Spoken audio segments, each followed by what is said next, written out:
If somebody thinks they have the perfect background to be an astronaut for hire, we encourage them to contact us.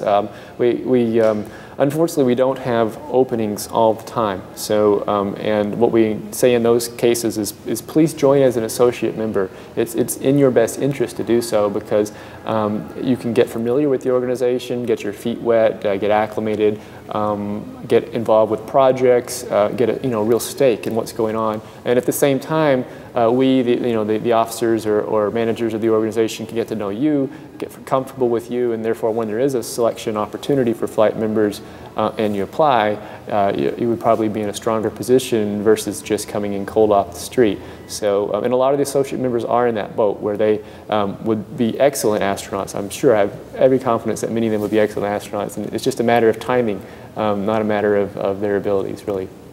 Yeah, most of the people contacting us, so people have wide-ranging backgrounds, people contact us, but there are a lot of students, for example, at both the undergraduate and graduate level, a lot of people finishing at PhDs or early postdocs who contact us. We think that's probably the sweet spot, really, is a newly minted PhD. And in fact, our average age is 33 in the program, so we have people from their early to mid-20s all the way to the mid to late 40s. That's the range of the ages that we have. And we do have pilots, many pilots. In fact, a few people from the military background have joined the organization or approached the organization.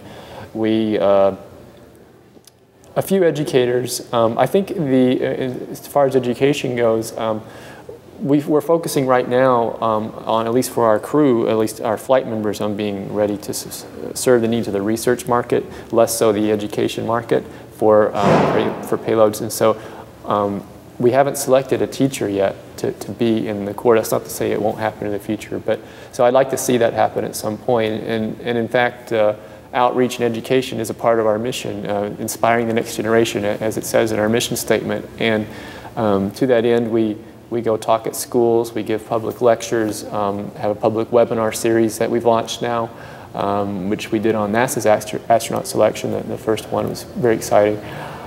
We have a newsletter too. Issue number 2 will be coming out next month.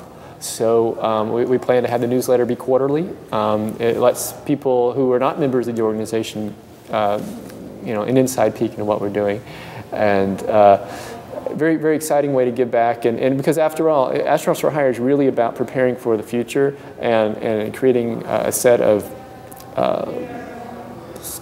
approaches so that there can be a steady stream of commercial astronauts available for decades to come. So we have to make sure the kids get excited too.